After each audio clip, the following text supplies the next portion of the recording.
মদিনার আকাশে তখনও হালকা অন্ধকার। মসজিদের মিনারে শুরু হচ্ছে ফজরের সুমধুর আজান।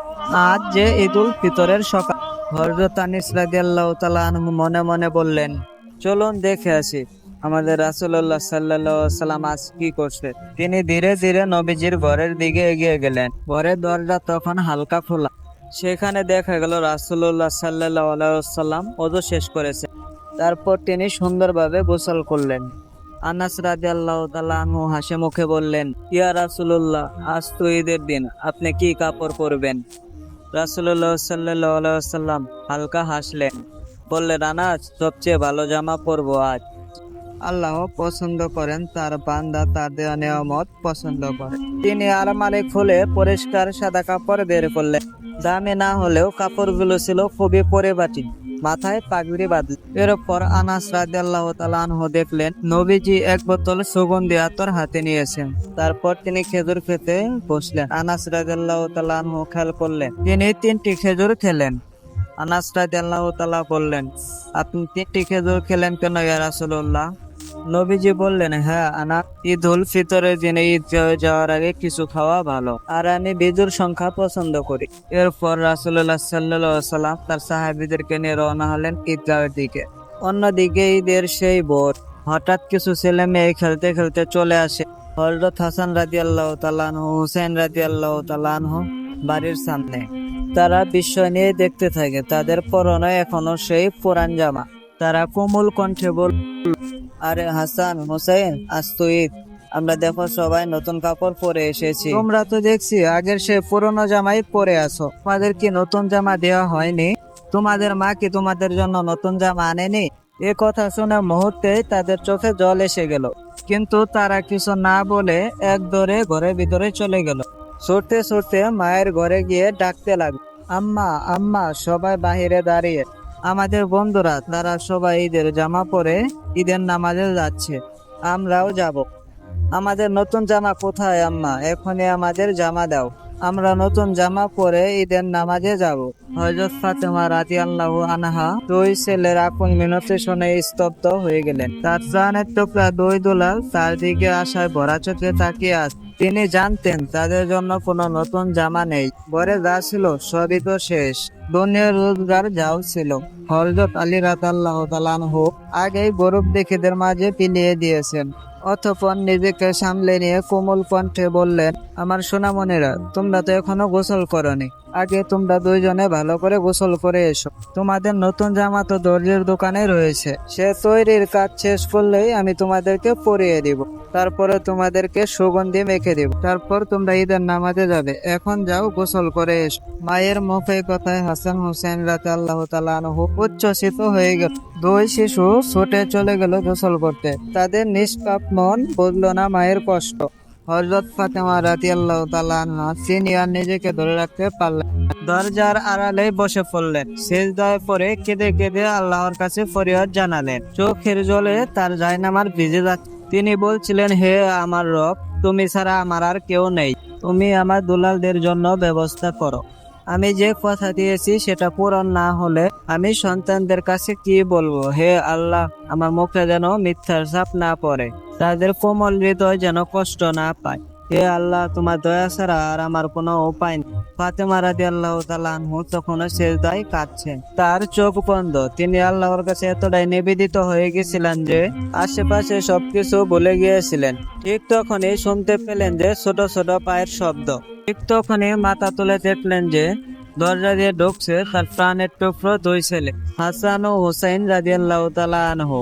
তাদের দুজনেরই মুখে অদ্ভুত এক আনন্দের হাসি। হাতে তারা ধরে আছে ঝকঝকে নতুন সুন্দর জামা কাপড়। ফাতেমা রাদিয়াল্লাহু তাআলা আনহু বিস্ময়ে তাকিয়ে থাকলেন। কিছুক্ষণের জন্য বুঝতে পারলেন না কি হচ্ছে।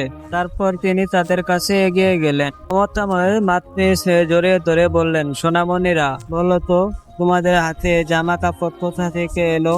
দুই ভাই হাসতে হাসতে মায়ের দিকে তাকিয়ে বলল, আম্মা, আমরা যখন গোসল শেষ করে ঘর থেকে বের হচ্ছিলাম, তখন হঠাৎ করে একজন মানুষ আমাদের সামনে দাঁড়ালেন। তিনি বললেন, হাসান, হুসাইন, একটুখানি দাঁড়াও।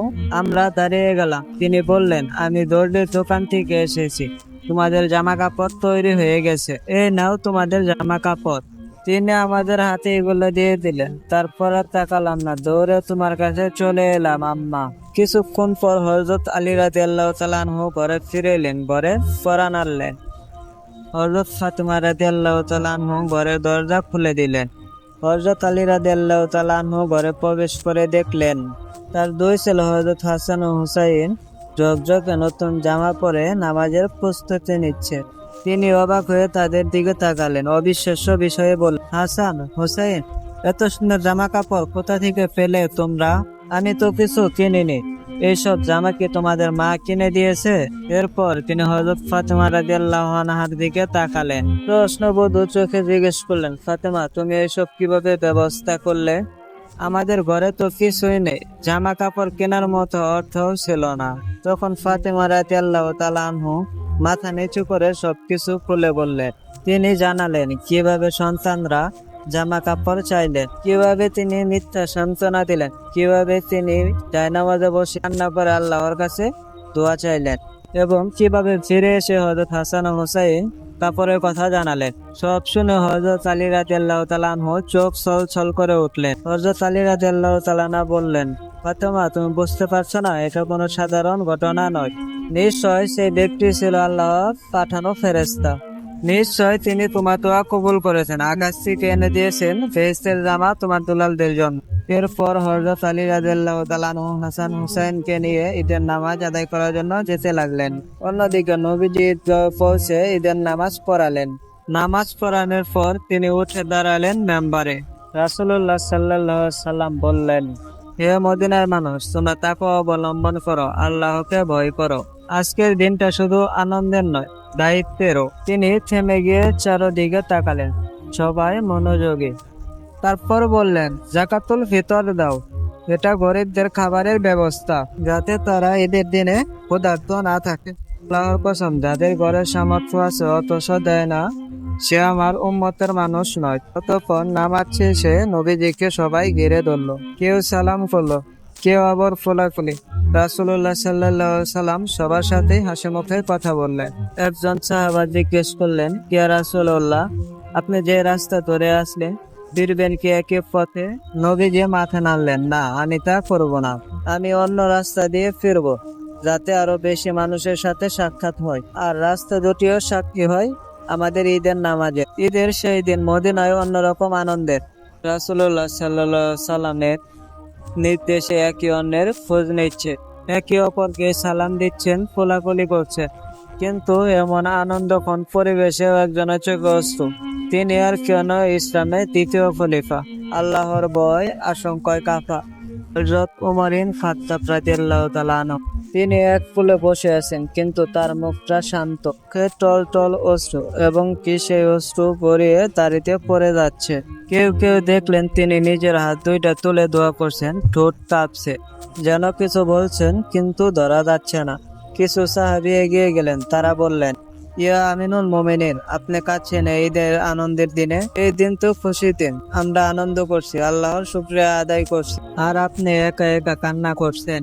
হযরত উমর রাদিয়াল্লাহু তাআলা আনহু ধীরে ধীরে চোখ মুছলেন, গভীর দৃষ্টিতে সাহাবীদের দিকে তাকিয়ে বললেন, হ্যাঁ, এই দিন আনন্দের। যারা জানে যে তাদের গুনাহ মাফ হয়েছে, তওবা কবুল হয়েছে, তারা আল্লাহর রহমত পেয়ে আনন্দ করছে। কিন্তু আমি জানি না আল্লাহ আমার আমল কবুল করেছেন কিনা। সাহাবীরা তখন নিশ্চুপ। হযরত উমর রাদিয়াল্লাহু তাআলা আনহু আবারও বললেন, রাসূলুল্লাহ সাল্লাল্লাহু আলাইহি সাল্লামকে বলতে শুনেছি, ধ্বংস হোক সেই ব্যক্তি যে রমজান পেল, নিজের গুনাহ মাফ করে নিতে পারল না। হযরত উমর রাদিয়াল্লাহু তাআলা আনহু দীর্ঘ নিঃশ্বাস ফেললেন, তার কণ্ঠ কাঁপছিল। তিনি বললেন, রমজান মাস গেল, আমরা রোজা রেখেছি, তারাবি পড়েছি, কুরআন তেলাওয়াত করেছি, কিন্তু জানি না আল্লাহ আমার এইসব আমল কবুল করেছেন কিনা, কিন্তু জানি না আমার গুনাহ মাফ হয়েছে কিনা। যদি আমার গুনাহ মাফ না হয়, তাহলে আমি কিভাবে আনন্দ করব? কিভাবে নতুন কাপড় পরবো? কিভাবে কোলাকুলি করব, যখন জানি না আল্লাহ আমার জন্য কি নির্ধারিত করেছে? সাহাবীরা তখন নিস্তব্ধ হয়ে গেল। সাহাবীরা তখন মাথা নিচু করে বললেন, সত্যি তো আমরা জানি না রমজানে আমাদের আমল কবুল হলো কিনা। আমরা না জেনে ঈদের আনন্দে মেতে আছি। হযরত উমর রাদিয়াল্লাহু তাআলা আনহু দুহাত তুলে আবারই বললেন, হে আল্লাহ, তুমি আমাদের মাফ করে দাও। আমাদের আমল কবুল করে নাও। আমাদের সে মানুষদের দলে রেখো না যারা রমজান পেল নিজেদের গুনাহ মাফ করে নিতে ব্যর্থ হলো।